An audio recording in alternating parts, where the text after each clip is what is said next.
तो data types के हवाले से पढ़ लेते हैं, डिफाइनिंग डेटा टाइप्स।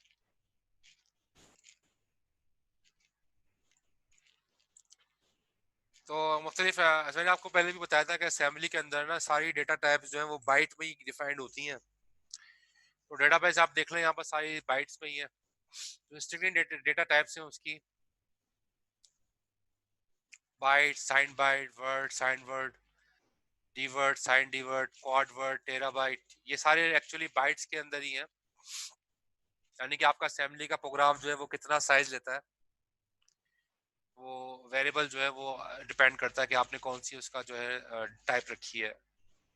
तो अभी देख भी लेते हैं डिटेल में, और आगे कुछ और टॉपिक्स भी, लेटर एंडियन ऑर्डर है, कुछ एग्जांपल्स है प्रोग्राम की, और वो भी हम देख लेते हैं इसमें। तो पहले इंस्टेंट डेटा टाइप्स के बारे में देख लेते हैं। तो आपका बाइट और साइन बाइट, ठीक है, ये एक बाइट लेता है। साइन बाइट जाहिर है पॉजिटिव नेगेटिव वैल्यू को भी होल्ड करेगा, और अगर सिर्फ आप बाइट रखते हो तो नेगेटिव वैल्यू से ये होल्ड नहीं होगी इसमें। तो ये 8 बिट अनसाइंड इंटीजर को भी होल्ड कर सकता है बाइट, और अगर आप साइन बाइट रख रहे हो तो ये 8 बिट साइन इंटीजर को होल्ड करेगा। फिर इसी तरीके से वर्ड भी है, वर्ड और साइन वर्ड, ये 16 बिट्स के 16 बिट जो है अनसाइंड के लिए वर्ड है, और 16 बिट साइन के लिए जो है वो साइन वर्ड है।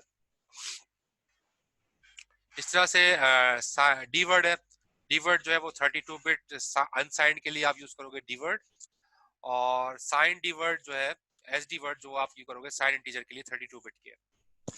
इसके अलावा क्वाड वर्ड है, क्वाड वर्ड जो है वो 64 बिट इंटीजर वैल्यू को होल्ड करेगा, और उसके बाद टेराबाइट जो है वो 80 बिट इंटीजर वैल्यू को होल्ड कर सकता है। तो डिपेंड करता है, अगर आपका प्रोसेसर 64 बिट को सपोर्ट करता है तो आप क्वाड वर्ड को भी जो है वो वेरिएबल डिक्लेयर कर सकते हो, अगर आपका प्रोसेसर 64 बिट इंटीजर को सपोर्ट करता है। और अगर ज्यादा को सपोर्ट करता है तो आप टेराबाइट्स के अंदर भी जो है वेरिएबल डिक्लेयर कर सकते हो। लेकिन बहरहाल हमारे पास जो एग्जांपल्स हम लोग करेंगे वो इन्हीं के डी वर्ड तक रहते हुए करेंगे, यहाँ तक।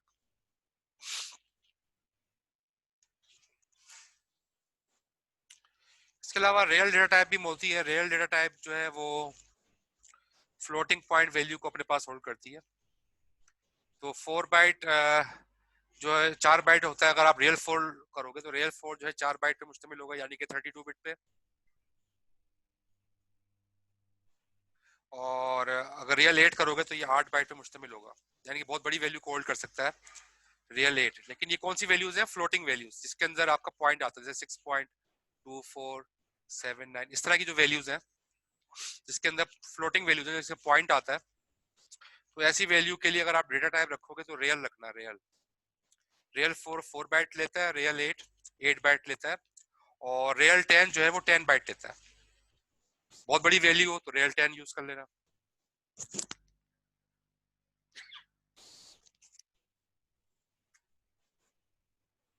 तो ये सारी असेंबली के अंदर डेटा टाइप्स हैं जो कि आप दे सकते, असेंबली में डेटा टाइप्स हैं जो कि आप दे सकते हो, ये सारी की सारी।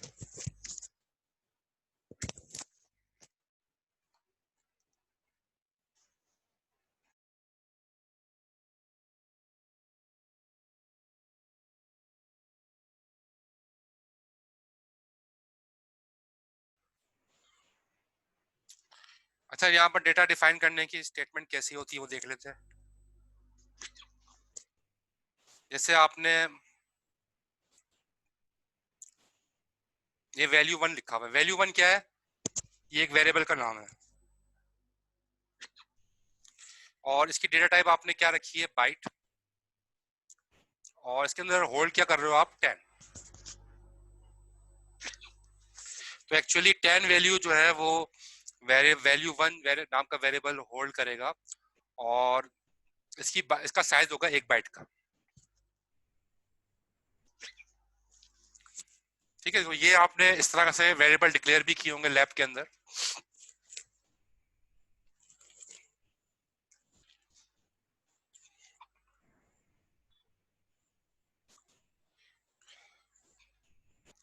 ये आगे एग्जांपल भी देख लेते हैं।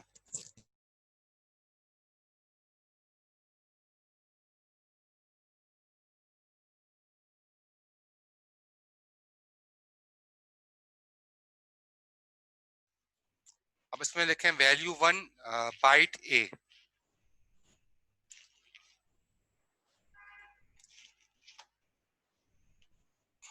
वैल्यू 1 बाइट ए। तो ये करेगा क्या, ये एक कैरेक्टर कांस्टेंट है, आपने इसको सिंगल कोटेशन में लिखा है, तो ये एक बाइट होल्ड करेगा ए, यानी कि ये कैरेक्टर ए जो है वो एक बाइट होल्ड करेगा और वो वेरिएबल का नाम है वैल्यू 1। वैल्यू 2 बाइट 0, ये क्या है, smallest unsigned integer, unsigned byte. तो अनसाइंड बाइट में स्मॉलेस्ट वैल्यू 0 ही है, और ये भी एक बाइट लेगी, उसको आप रखवा रहे हो वैल्यू 2 में। और वैल्यू 3 के अंदर ये भी एक वेरिएबल है वैल्यू 3, ये भी एक बाइट होल्ड करेगा, और इसमें आप क्या होल्ड करवा रहे हो, 255। 255 is the largest unsigned byte. एक बाइट के अंदर जो लार्जेस्ट वैल्यू होती है वो 255 ही जा सकती है, इससे ऊपर नहीं जा सकती, जाहिर है। तो आपको आइडिया है ना, 255 से ऊपर नहीं जाएगा एक बाइट में। एक बाइट में 8 बिट होती है ना, ये 8 बिट है, तो सारी बिट को आप 1 कर दो, सबको प्लस कर दोगे, जवाब क्या आएगा, 255। तो एक बाइट के अंदर 255 से तो ऊपर जा ही नहीं सकते आप, सारी की सारी बिट्स भी 1 कर दोगे तो 255 से ऊपर नहीं जा सकते। सारी बिट को 0 कर दोगे तो 0 से नीचे नहीं जा सकते, ठीक है। तो स्मॉलेस्ट वैल्यू 0 हो गई और एक बाइट के अंदर, और लार्जेस्ट वैल्यू 255 हो गई एक बाइट के अंदर। अगर 2 बाइट करेंगे तो जाहिर है उसका अलग साइज होगा। अच्छा, वैल्यू वैल्यू 4, ये वैल्यू 4 के नाम से वेरिएबल है, ये साइन बाइट है, तो आपने साइन बाइट लिखा है, और यहाँ पर आपने वैल्यू दे दी है -128। -128 क्या है, स्मॉलेस्ट स्मॉलेस्ट साइन बाइट है, यानी कि स्मॉलेस्ट वैल्यू है साइन बाइट के अंदर, -128 से कम आप दे नहीं सकते हो। और वैल्यू 5 के अंदर ये भी साइन बाइट है, और इसमें +27 है। देखो इसके अंदर प्लस और माइनस साइन आप लगा रहे हो, क्यों लगा रहे हो, क्योंकि डेटा टाइप क्या है, साइंड, साइंड बाइट। तो मैंने आपको पहले बताया था साइंड बाइट जो है वो रिकॉग्नाइज कर सकता है नेगेटिव और पॉजिटिव वैल्यू को, क्योंकि उसके अंदर जो मोस्ट सिग्निफिकेंट बिट होती है वो साइन साइन बिट के लिए रिजर्व होती है। तो 127 प्लस का और 128 माइनस का, प्लस का 127, ये इसका क्या होगा, ये इसकी लार्जेस्ट साइन बाइट होगी, इसकी हाईएस्ट वैल्यू जो है वो +127 होगी। इस तरह वैल्यू 6, ये एक और वेरिएबल बना रहे हैं वैल्यू 6, और ये अनइनिशियलाइज्ड है। क्वेश्चन मार्क का मतलब क्या है, ये बाइट जो है वो अनइनिशियलाइज्ड बाइट है, रन टाइम के ऊपर हो सकता है इसके अंदर जो है कोई आप वैल्यू असाइन करें।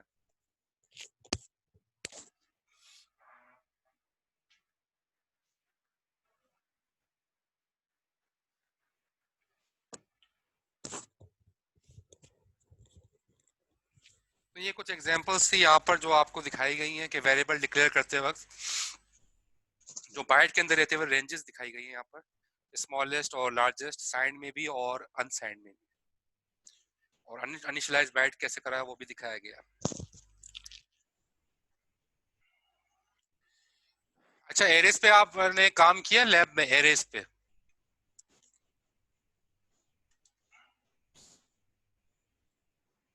किस पे सर? एरे का कोई प्रोग्राम किया लैब में? नहीं सर, हाँ अभी एरे सर, पे नहीं आया। अच्छा, नहीं किया यहाँ सर, पर नहीं किया। नहीं किया। आप देखें प्रोग्राम आएगा, एरेस का भी प्रोग्राम आएगा, इसका कॉन्सेप्ट यहाँ पर आप समझ लीजिए। देखो आपने एक वेरिएबल बनाया लिस्ट 1 लिस्ट 1 जो है ये बाइट टाइप का वेरिएबल है। अब ये वेरिएबल जो है ना लिस्ट 1, ये एरे वेरिएबल है। एरे वेरिएबल है, पहचान कैसे है, क्योंकि अंदर इसके अंदर आपने मल्टीपल वैल्यूज रख दी हैं, 10, 20, 30, 40। तो 4 वैल्यूज इस पे स्टोर हो रही हैं, तो इसलिए हम कहेंगे list 1 is an array variable, ठीक है। तो एरे वेरिएबल है list 1 which can store 4 values here, ज्यादा भी कर सकता है, आपने यहाँ पर 4 कराई हैं। तो ये सवाल पैदा होता है, लिस्ट 1 जो वेरिएबल बनाया है एरे वेरिएबल, इसका साइज क्या होगा, कोई बता सकता है? लिस्ट 1 जो एरे वेरिएबल यहाँ पर बनाया है, इसका साइज क्या होगा?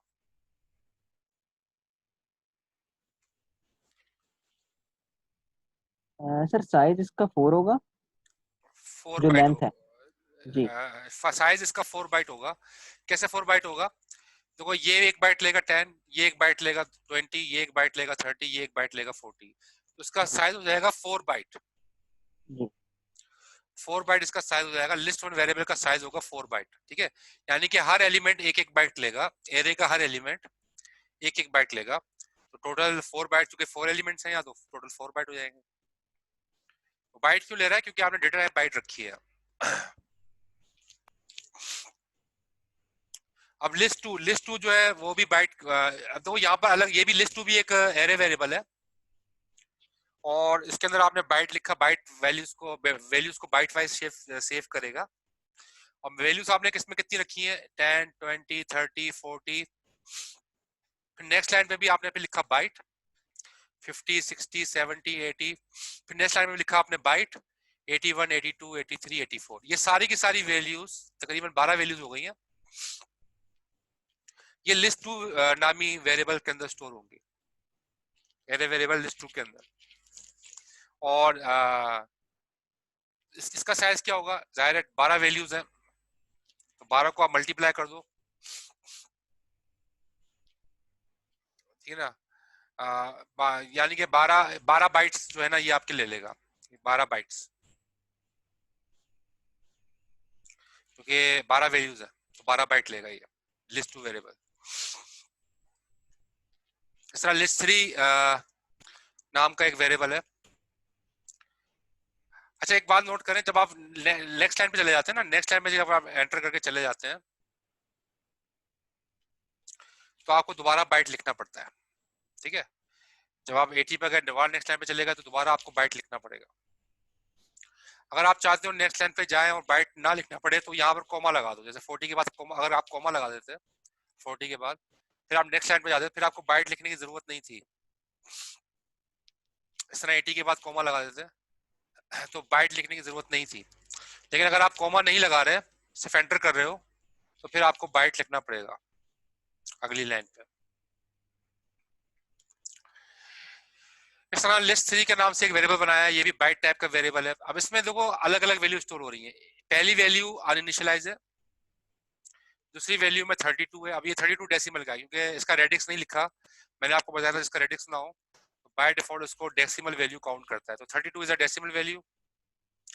41 हेक्सा वैल्यू को होल्ड करेगा ये थर्ड इंडेक्स पे, थर्ड उसकी जो वैल्यू है। और फोर्थ वैल्यू जो है वो एक बाइनरी नंबर है, क्योंकि आखिर में इसका रेडिक्स बता रहा है बी। बी क्या मतलब है? बाइनरी। तो ये 4 बाइट का वेरिएबल है लिस्ट थ्री, एरे वेरिएबल है, ये भी एरे वेरिएबल है, लेकिन इसके अंदर डिफरेंट वैल्यूज जो है, देखो डेसिमल भी, हेक्सा भी, बाइनरी भी, और अनइनिशियलाइज्ड भी, कि सारी वैल्यूज जो है वो एक वेरिएबल होल्ड कर रहा है लिस्ट थ्री के नाम से। तो इसमें कॉन्सेप्ट सारा जो है ना वो बाइट का है, ठीक है। इसके अंदर जो है जो भी चीज सेव होगी वो बाइट वाइज सेव होगी। अब ये अलग बात है कि 1 बाइट है या 2 बाइट है या 4 बाइट है। 1 बाइट है तो डेटा टाइप बाइट रहेगी, अगर 2 बाइट है तो डेटा टाइप यहाँ पर वर्ड हो जाएगी, और अगर 4 बाइट है तो डेटा टाइप यहाँ पर डी वर्ड हो जाएगी। अब यहाँ पर मेमोरी लेआउट भी देख लें आप, तो अगर आप देखो पहला वेरिएबल है लिस्ट वन बाइट है, तो जीरो एड्रेस पे 10 सेव होगा, अगला बाइट अगले एड्रेस पे 1 पे 20 सेव हो रहा है, उससे अगले एड्रेस पे 30 सेव हो रहा है, उससे अगले एड्रेस के ऊपर 40 सेव हो रहा है। तो 10, 20, 30, 40 ये जो पहली लाइन लिखी थी हमने 10, 20, 30, 40, उसको मेमोरी के अंदर कैसे जो है वो रैम की अलग अलग लोकेशन के ऊपर, एड्रेसेस के ऊपर वैल्यू सेव हो रही है, उसको यहाँ पर दिखाया गया। तो मेमोरी लेआउट है बाइट सीक्वेंस का। तो क्लियर है ये वाली स्लाइड सबको? क्वेश्चन तो नहीं है इसमें?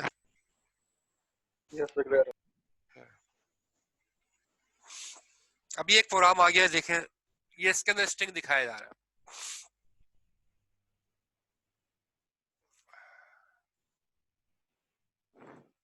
इसमें स्ट्रिंग दिखाया जा रहा है, इसमें आप लिख रहे हैं str1, ये स्ट्रिंग, ये भी बाइट टाइप वेरिएबल है str1, लेकिन आप इसके अंदर स्ट्रिंग रख रहे हो, कोई भी नाम रख सकते हो, लेकिन यहाँ पर समझने के लिए str1 लग दिया। और स्ट्रिंग वेरिएबल की निशानी क्या है? आप इसको डबल कोटेशन से स्टार्ट कर रहे हो, डबल कोटेशन पे एंड कर रहे हो, तो लिखा हुआ है एंटर योर नेम, कुछ भी आप लिख सकते हो अंदर स्ट्रिंग। और उसके बाद आपने जीरो लगाया। जीरो क्या है? जीरो जो है ना, जीरो को हम कहते हैं, zero is a null terminated string. Null terminated का मतलब क्या है? अगर आप डॉट कॉमा करके जीरो नहीं लगाओगे, तो आगे ये फिर गार्बेज वैल्यू ऐड कर देगा। जो मेमोरी में गार्बेज वैल्यू रखी है, क्योंकि उसको पता नहीं चलेगा कि स्ट्रिंग खत्म हुआ है या नहीं हुआ। तो उसको बताने के लिए कि भाई स्ट्रिंग खत्म हो चुका है, तो आपको आखिर में जीरो लगाना पड़ता है। Zero stands for null terminated string, जिसके जरिए से असेंबलर पहचान जाता है कि यहाँ पर स्ट्रिंग जो है वो खत्म हो चुका है। तो आप कोई भी स्ट्रिंग रखोगे, अगला लिखा है देखो, अगला भी स्ट्रिंग वेरिएबल है str2 के नाम से, इसमें आपने सिंगल कोटेशन रखा है, सिंगल कोटेशन से स्टार्ट किया है, सिंगल कोटेशन पे खत्म किया है, ठीक है। सिंगल कोटेशन से स्टार्ट किया है, इसमें लिखा है एरर हाल्टिंग प्रोग्राम, तो सिंगल कोटेशन में रखा है। जो सिंगल कोटेशन हो या डबल कोटेशन हो, वो दोनों का एक ही मतलब लेगा, दोनों उसके लिए स्ट्रिंग है। तो उसके आखिर में भी आप क्या लगाओगे, नल टर्मिनेटेड स्ट्रिंग जीरो लगाओगे, ताकि गार्बेज वैल्यू ऐड ना हो। फिर स्ट्रिंग थ्री है, स्ट्रिंग थ्री str3 के नाम से आपने एक और वेरिएबल बनाया बाइट टाइप का, उसमें आपने मुख्तलिफ कैरेक्टर्स स्टोर करा है ए। अब इसके अंदर ये एक सिंगल कोटेशन में लिख दिया ए, सिंगल कोटेशन में ई, सिंगल कोटेशन में आई, सिंगल कोटेशन में ओ, और सिंगल कोटेशन में यू। अब ये पांच वैल्यूज स्टोर कर रहा है ए आई ओ यू, जो कि वॉवल्स है। और ये चूंकि एक एक कैरेक्टर पे मुश्तमिल है, तो इसलिए इसके आखिर के अंदर आपको जीरो लगाने की जरूरत नहीं है, क्योंकि एक एक कैरेक्टर के साथ इसके देखो ये एरे है, क्योंकि बीच में कॉमा लग गया ना, कॉमा लग गया तो अब ये एरे बन गया, str3 अब एरे वेरिएबल बन गया, ठीक है। एरे वेरिएबल के आखिर में जीरो नहीं लगाते, जीरो हमेशा आप लगाते हो स्ट्रिंग, जब स्ट्रिंग खत्म होता है तब। ये तो कॉमा जब लगा दिया, कॉमा लगा दिया, तो अब ये एरे वेरिएबल हो गया है, इसके आखिर में जीरो लगाने की जरूरत नहीं है, वो समझ जाएगा कि आखिरी वैल्यू यही है यू। फिर ग्रीटिंग्स लिखा है, ग्रीटिंग्स के अंदर अब ये भी बाइट टाइप का है वेरिएबल,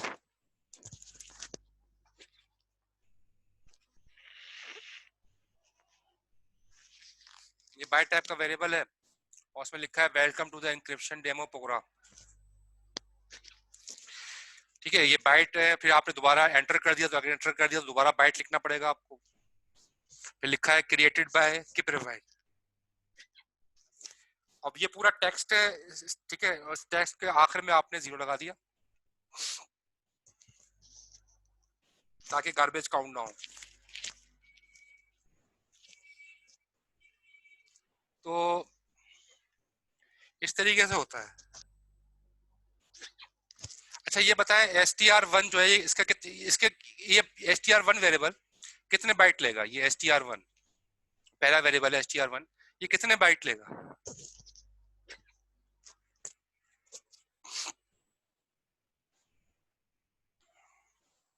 कोई बता सकता है str1 कितने बाइट लेगा?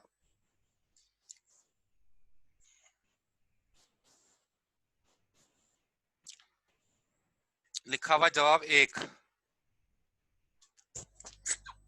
नहीं एक इसका जवाब सही नहीं है।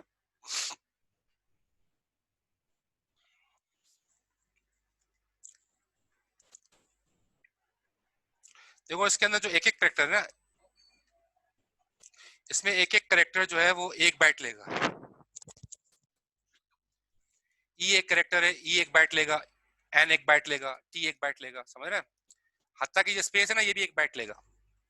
तो एंटर योर नेम जो ही नहीं, टोटल 15 बन रहे हैं, 15 मेरे ख्याल 15 बन रहे हैं, तो ये 15 बाइट का वेरिएबल हो जाएगा str1। str1 15 बाइट का वेरिएबल हो जाएगा। जो स्ट्रिंग के अंदर जितने भी कैरेक्टर्स हैं, एक एक कैरेक्टर एक बाइट लेगा, जो स्पेस है वो स्पेस भी एक बाइट लेगा, तो टोटल मिला के 15 बाइट बन रही है, समझ में आया? तो आप देखो ये जो ग्रीटिंग है, ग्रीटिंग में अंदर आप सारे काउंट करोगे, ये सारे स्पेस समेत, तो ये इतने बाइट्स का वेरिएबल बन गया ग्रीटिंग। अच्छा str3 कितने बाइट लेगा? str3 इसमें ए आई ओ यू लिखा है, str3 कितने बाइट लेगा?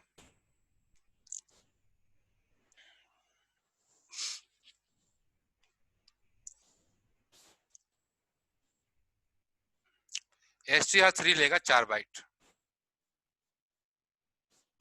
एरे वेरिएबल है ना, तो एक बाइट लेगा, ये दूसरा बाइट लेगा, ये तीसरा बाइट लेगा, चौथा बाइट लेगा, सॉरी 5 बाइट लेगा, ये 5 सर वैल्यूज है। 5 होंगे ना हाँ जी? 5 हो 5। गई, 5 बाइट लेगा ये, तो ये 5 बाइट लेगा, 5 वैल्यूज है।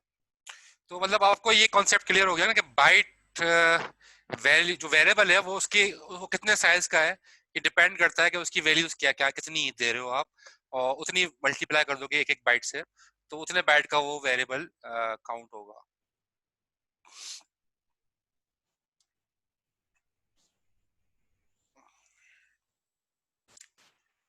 अब आप देखो यहाँ पर एक वेरिएबल बनाया है मेन्यू के नाम से, मेन्यू के नाम से एक वेरिएबल है, और ये वेरिएबल भी बाइट टाइप का है। इसमें आपने लिखा चेकिंग अकाउंट। अच्छा, ये आपने पढ़ा होगा 0DH और 0AH, पढ़ा है लैब में? 0DH, 0DH। टास्क मिला सर, जी टास्क में शामिल। नहीं, सर ये 0D। हमें टास्क में दिया है कि इसकी डेफिनेशंस अच्छा, लिखनी टास्क है। में दिया है तो आपको टास्क तो जी मिल जाएगा, आपको जवाब पता चल जाएगा अभी। जी 0DH 0H क्या है? ये कैरेज रिटर्न लाइन फीड है, यानी कि आप नेक्स्ट लाइन पे चला जाता है आपका, आपका अगली लाइन, अगला टेक्स्ट है नेक्स्ट लाइन में चला जाएगा। 0DH 0H, 0DH का मतलब है नेक्स्ट लाइन पे चला जाएगा। नेक्स्ट लाइन पे आप, यानी कि चेकिंग अकाउंट के बाद 1 नीचे लिखा हुआ नजर आएगा, 1 इसके बराबर में लिखा हुआ नजर नहीं आएगा, क्योंकि लाइन नेक्स्ट लाइन पे कैरेज रिटर्न हो जाएगा। ठीक है, नेक्स्ट लाइन पे भेज देगा। कैरेज रिटर्न का मतलब क्या? शुरू में चला जाएगा, शुरू में मतलब है यहाँ पहले कॉलम, अगली लाइन के पहले कॉलम के ऊपर जो है अगला जो चीज लिखी है वो नजर आएगी। तो इसलिए अब यह अगली लाइन पे नजर आएगा आपको, क्रिएट न्यू अकाउंट।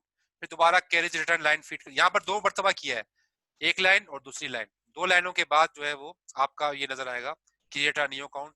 फिर एक लाइन का आपने स्पेस और दे दिया, फिर अगली लाइन पे नजर आएगा आपको ओपन एन एग्जिस्टिंग अकाउंट। एक लाइन का स्पेस और दे दिया आपने, अगली लाइन पे नजर आएगा आपको क्रेडिट अकाउंट। ठीक है, फिर से अगली लाइन पे आपको नजर आएगा debit account, debit the account. और उससे अगली लाइन पे आपको एग्जिट नजर आएगा, और उससे अगली लाइन पे आपको चॉइस नजर आएगा। तो ये आखिर में 0 लिख दिया। नल टर्मिनेटिंग स्ट्रिंग ये रहा, नल टर्मिनेटिंग स्ट्रिंग ये रहा, क्योंकि पूरा स्ट्रिंग था ये। तो आखिर में आपने नल टर्मिनेटिंग स्ट्रिंग यहाँ लगाया, निशानी इस बात की कि यहाँ पर आपका स्ट्रिंग खत्म हो चुका है।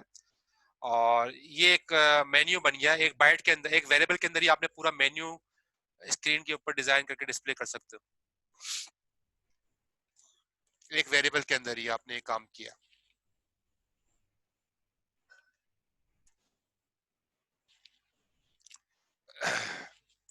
तो इसमें एक्चुअली होता क्या है कि मेन्यू नाम का आपका वेरिएबल है, बाइट टाइप ये ले रहा है, और इसमें आपने स्ट्रिंग लिखा चेकिंग अकाउंट। 0DH क्या करेगा? कैरेज रिटर्न लाइन फीड, यानी कि अगली लाइन के ऊपर अगला टेक्स्ट लिखा हुआ नजर आएगा, और उस अगली लाइन के भी शुरू में नजर आएगा। 0DH का मतलब शायद मेरे ख्याल में अगली लाइन, AH का मतलब है शुरू में। Carriage return line feed, line carriage return का मतलब है शुरू में चला जाए कर्सर, लाइन फीड का मतलब है नेक्स्ट लाइन पे चला जाए। तो ये हेक्साडेसिमल कोड है इन इन 2 इंस्ट्रक्शंस का, 0DH 0H। और फिर आपने इस तरीके से लिखा सारा, आखिर में खत्म कर दिया यहाँ पर। और 0 का मतलब है नल टर्मिनेटिंग स्ट्रिंग, यहाँ पर आपका जो है स्ट्रिंग जो है वेरिएबल खत्म हो जाएगा। और क्लियर है ये? Yes sir.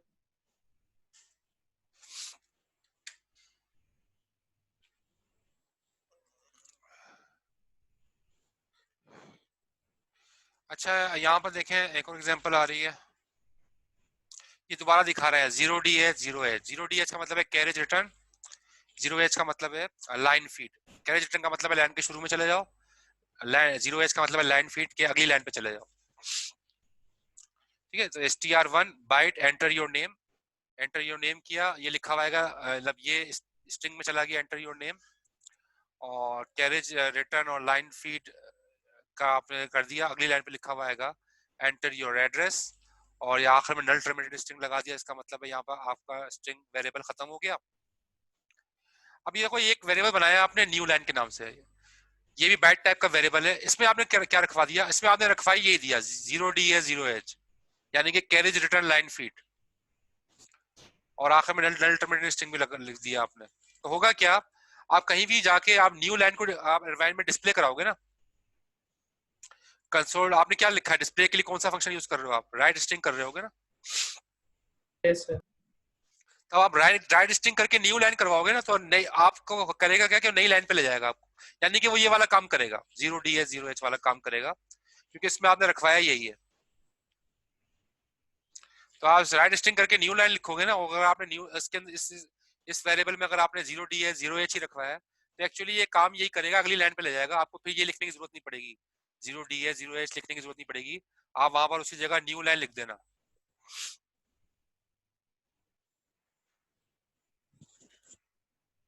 ठीक है,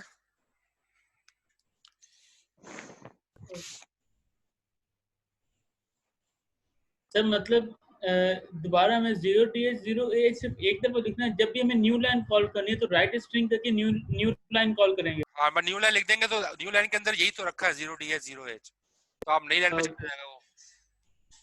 ठीक ठीक है, है। मतलब ये तरीका अगर बताया, अगर आप ये लिखना नहीं चाहो, अगर आप याद नहीं रहता ना DH AH, ये यस याद सर, नहीं रहता, तो न्यू लाइन के अंदर अगर आपने इसको रखवा दिया तो न्यू लाइन तो याद रहेगा आपको, आपने वेरिएबल बनाया।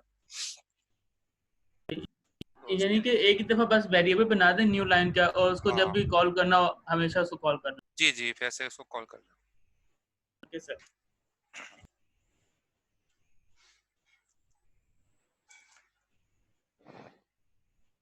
अच्छा, ये डुप्लीकेट ऑपरेटर का काम देख लें। डुप्लीकेट ऑपरेटर शायद आपने नहीं पढ़ा होगा लैब में।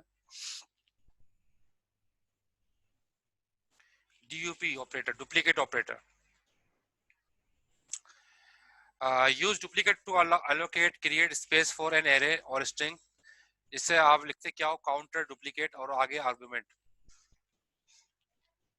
यानी कि होता क्या है कि वैल्यू को डुप्लीकेट कर देता है जितनी मर्तबा आप चाहो। जैसे आपने लिखा वेरिएबल 1, वेरिएबल 1 आपका वेरिएबल है, बाइट टाइप का वेरिएबल है, और ये वेरिएबल जो है वो 20 दफा जो है 20 वैल्यूज को होल्ड करेगा, या ये बता रहा है कैसे, क्योंकि आगे लिखा हुआ आपने डुप्लीकेट 0, तो 0 जो है ना, 0 0 20 मरतबा डुप्लीकेट होगा। 0 कितनी मरतबा डुप्लीकेट होगा, 20 टाइम्स। तो 20 0 एक्चुअली वेरिएबल 1 के अंदर क्या आ जाएंगे, 20 जीरोस आ जाएंगे। तो ये 20 बाइट का एक वेरिएबल बन जाएगा, और 20 बाइट के अंदर सब 20 जीरोस होंगे। एक्चुअली लिखा हुआ है 20 बाइट्स ऑल इक्वल टू 0। इस तरह आपने वेरिएबल 2 बनाया, variable 2 byte 20 duplicate question mark. अब क्वेश्चन मार्क का मतलब क्या है, अनइनिशियलाइज्ड। अभी ये रन टाइम के ऊपर इनिशियलाइज होगा, अभी आपने कोई वैल्यू रखवाई नहीं है, तो जाहिर है इसके अंदर एक्चुअली 20 बाइट होंगे, क्योंकि आपने यहाँ वैल्यू 20 रख दी है। और डुप्लीकेट क्वेश्चन मार्क का मतलब है कि अनइनिशियलाइज्ड 20 बाइट्स जो है आपके पास इस वेरिएबल के अंदर मौजूद है, जो कि रन टाइम के ऊपर इनिशियलाइज होंगे। ठीक है, तो ये वेरिएबल 2 भी एक वेरिएबल के अंदर आपने रखा। इस तरह वेरिएबल 3 एक वेरिएबल बनाया, ये भी बाइट टाइप का वेरिएबल है। इसमें आपने लिखा 4, ये 4 टाइम रिपीट होगा, डुप्लीकेट आपने लिखा है तो 4 टाइम रिपीट होगा। और इसमें क्या वैल्यू रखवाई है आपने, स्ट्रिंग वैल्यू रखवा दी स्टैक। अब स्टैक के अंदर कितने कैरेक्टर्स हैं, 5 कैरेक्टर्स हैं। STACK 5 कैरेक्टर्स हैं, तो एक कैरेक्टर 1 बाइट लेगा, S 1 बाइट लेगा, T 1 बाइट लेगा, ठीक है, हर कैरेक्टर 1 बाइट लेगा। तो 5 कैरेक्टर्स है, तो 5 कैरेक्टर्स जो है 5 कैरेक्टर्स है, हर कैरेक्टर जब 1 बाइट ले रहा है तो ये 5 बाइट लेंगे, 5 कैरेक्टर्स 5 बाइट लेंगे। लेकिन ये रिपीट कितनी बार होगा, ये रिपीट होगा 4 times. Stack stack stack stack stack 4 time, पहला स्टैक, दूसरा स्टैक, तीसरा स्टैक और चौथा स्टैक, 4 मरतबा ये रिपीट होगा। तो हम कह सकते हैं कि 5 को आप मल्टीप्लाई बाय 4 करो तो आंसर क्या आता है, 20।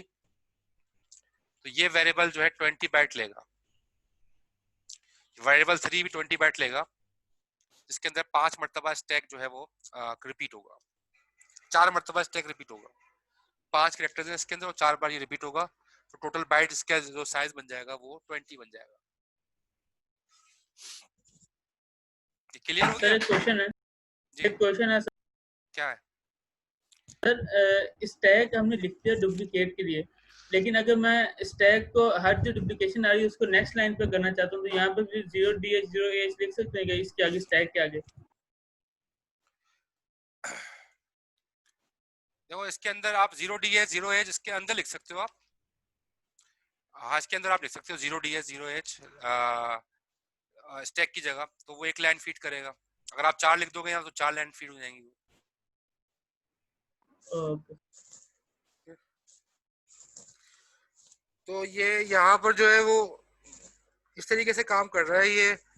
अब आपको समझ में आ गया होगा कि इसके अंदर जो असेंबली लैंग्वेज के अंदर जितने भी वेरिएबल्स हैं वो एक्चुअली बाइट का कॉन्सेप्ट लिए हुए हैं। तो बाइट के अंदर ही सारा काम हो रहा होता है और बाइट वाइज ही सारी, चाहे एरे हो चाहे स्ट्रिंग हो चाहे कोई भी वैल्यू हो, स्टोरेज उसकी बैकग्राउंड के अंदर वो बाइट वाइज होती है।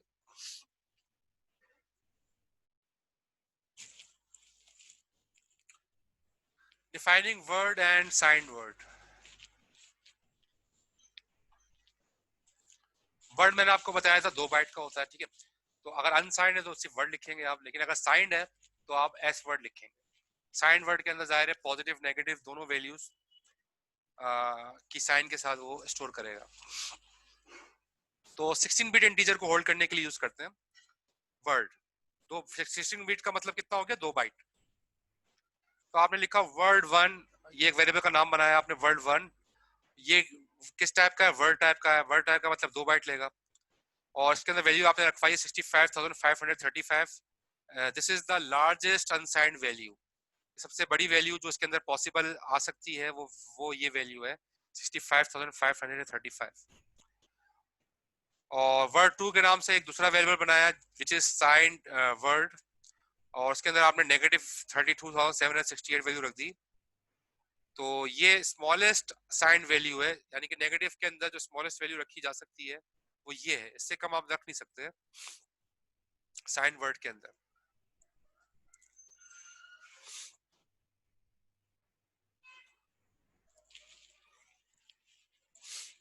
इस तरह से वर्ड 3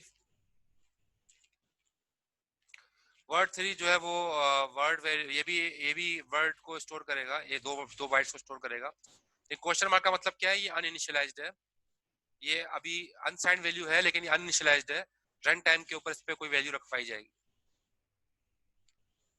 वर्ड 4 ये एक अलग वेरिएबल है, ये भी वर्ड टाइप का है, 2 बाइट लेगा और इसके अंदर आपने ए बी रख दिया, ठीक है, ए बी। अच्छा ये बताएं वर्ड 4 कितनी बाइट लेगा, वर्ड 4 वेरिएबल कितनी बाइट लेगा, इसके अंदर ए बी रखा हुआ है।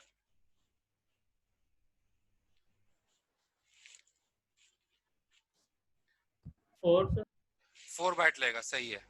क्योंकि देखो एक ए 2 बाइट लेगा, बी 2 बाइट लेगा, तो टोटल कितनी बाइट लेगा, ये 4 बाइट। क्योंकि वर्ड वर्ड का मतलब है 2 बाइट, ए भी 2 बाइट और बी भी 2 बाइट, तो टोटल 4 बाइट लेगा वर्ड 4 वेरिएबल। माई लिस्ट एक वेरिएबल है, वर्ड टाइप का वेरिएबल है और ये एरे वेरिएबल है क्योंकि एरे डिफाइंड है। 1 2 3 4 5 5 वैल्यूज रखी हैं। अब ये बताएं माई लिस्ट का साइज क्या होगा, माई लिस्ट वेरिएबल का साइज क्या होगा। 5 5 आंसर आया है, सही है क्या, 5 बाइट। यस सर, होना चाहिए। 5 बाइट सही है। एक मिनट, वर्ड 2 बाइट का होता है, हमारा 5 है तो हाँ। आई थिंक ये 10 होना चाहिए। ये 10 होगा जी, 5 रॉन्ग आंसर है, इसका आंसर 10 होगा क्योंकि एक बाइट 2 बाइट लेगा ना, वर्ड का मतलब है 2 बाइट, ये भी 2 Yes, बाइट, 2 2 4 2 6 2 8 2 10, तो माई लिस्ट जो वेरिएबल है वो 10 बाइट का है, yes, sir. ठीक है। और यहाँ पर लिखा है एरे, एरे नाम से एक वेरिएबल बनाया है वर्ड टाइप का, और इसमें लिखा है 5 डुप्लीकेट। तो 5 मर्तबा जाहिर है ये 5 वैल्यूज को होल्ड करेगा, तो ये कितने बाइट लेगा एरे, ये भी 10 होगा सर। अनइनिशियलाइज्ड है ये, अभी रन टाइम पे वैल्यू असाइन होंगी, लेकिन टोटल वैल्यूज कितनी होल्ड कर सकता है, 10 बाइट्स का देगा हाँ साइज, ये भी 10 5 लेगा वैल्यूज। क्योंकि जो 5 वैल्यूज होल्ड करेगा तो हर वैल्यू 2 बाइट लेगी, तो 10 बाइट्स, यस सर। ठीक है।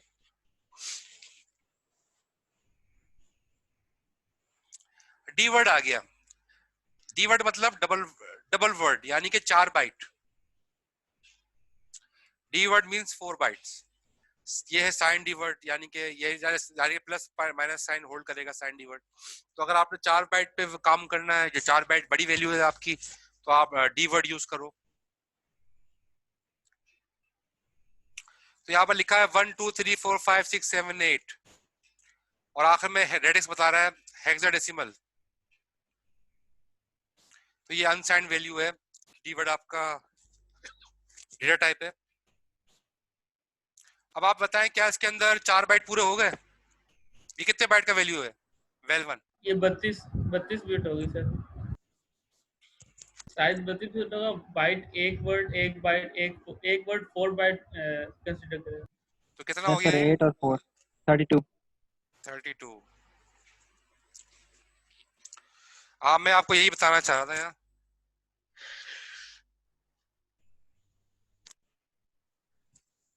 ठीक है, चीजों को इसमें समझे। रेडिक्स का आगे लगा हुआ है, ठीक है। रेडिक्स का मतलब क्या है? ये हेक्सा वैल्यू है। हेक्सा वैल्यू का 8 डिजिट कितने बाइट लेता है? 4 बाइट, 4 4 नहीं, 4 बिट लेता है। 4 बिट। 4 बिट लेता है। तो हेक्साडेसिमल के 2 डिजिट मिलके एक बाइट बनता है ना। हेक्साडेसिमल के 2 यस डिजिट मिलेंगे, 4 बिट 1 लेगा, 4 बिट 2 लेगा, तो एक बाइट बन जाएगा। 2 डिजिट मिलके एक बाइट बना रहा है। सही। तो एक बाइट ये हो गया, दूसरा बाइट ये हो गया 3 4, तीसरा बाइट ये हो गया 5 6, और चौथा बाइट ये हो गया 7 8। कितने बाइट हो गए? 4 सर बाइट। अगर दो, और जी सही। क्योंकि हेक्सा के 2 बाइट, हेक्सा के 2 डिजिट मिलके एक बाइट बनता है ना। जी जी तो टोटल 4 बाइट है ये। सही। और डी वर्ड के अंदर मैंने अभी आपको बताया, डी वर्ड के अंदर 4 बाइट ही आ सकते हैं, इससे ज्यादा नहीं आ सकते। तो ये आपको बड़ा देखना पड़ेगा कि आखिर में अगर अगर एच आ गया तो ये हेक्सा वैल्यू है, और हेक्सा वैल्यू के अंदर हर डिजिट एक 4 बिट लेता है, तो उस हिसाब से बाइट की काउंटिंग होगी। अब आपने देखा वेल टू, ये वेरिएबल टू नाम, ये आपका अलग वेरिएबल है। और ये साइन डी वर्ड इसकी डेटा टाइप है, और ये नेगेटिव 21 से स्टार्ट हो रहा है। जाहिर है इसके करोड़ों में तादाद है, बल्कि अरब हो गया, 2 अरब 14 करोड़, ये ऐसे कुछ आ रही है वैल्यू। तो ये नेगेटिव में माइनस, ठीक है। तो ये साइन वैल्यू है, ये स्मॉलेस्ट वैल्यू आप इसके अंदर जो है जा सकते। ये हेक्सा नहीं है, इसके अंदर रेडिक्स एच नहीं लगा हुआ है, हेक्सा नहीं है, डेसिमल ही है। और डेसिमल की लास्ट वैल्यू जो होगी वो ये होगी नेगेटिव के अंदर। अच्छा, फिर ये लिखा हुआ है वेल 3, ये अलग वेरिएबल है डीवर्ड टाइप का, और ये 20 बाइट्स को, सॉरी 20 टाइम जो है रिपीट होगा, डुप्लीकेट ऑपरेटर लगा हुआ है, तो 20 टाइम्स रिपीट होगा। तो वेल 3 का साइज क्या होगा? सर 4 into 20, 4 into 20, बिल्कुल सही है। 4 into 20 करेंगे तो क्या आंसर आएगा? 80। 80। तो वेल 3 जो है 80 बाइट्स का होगा। और वेल 4 कितने बाइट्स का होगा? ये एरे वेरिएबल है, -3, -2, -1, 0 और 1। तो सर यहाँ भी 4 4 का एक होगा। जी बिल्कुल, यहाँ भी 4 बाइट होगा, तो 4 लेकिन into 5 आएगा। 4 into 5 आएगा, जी तो 20। 20। ये 20 बाइट्स का वेरिएबल हो गया वेल 4। तो अब आपको आइडिया हो गया होगा कि जब आप आगे, जब आप देखोगे डेटा टाइप क्या है और आगे वैल्यू भी देखोगे, तो उसको वैल्यू को देख के, डेटा टाइप को देख के आपको अंदाजा हो जाएगा कि वेरिएबल का साइज कितना है। सही। ठीक है। सर लेस देन 1 मिनट हो गया सर, रिमेनिंग टाइम। जी remaining time less than minute है सर। अच्छा, हाँ दोबारा कनेक्ट कर लेते हैं, मीटिंग एंड करते हैं।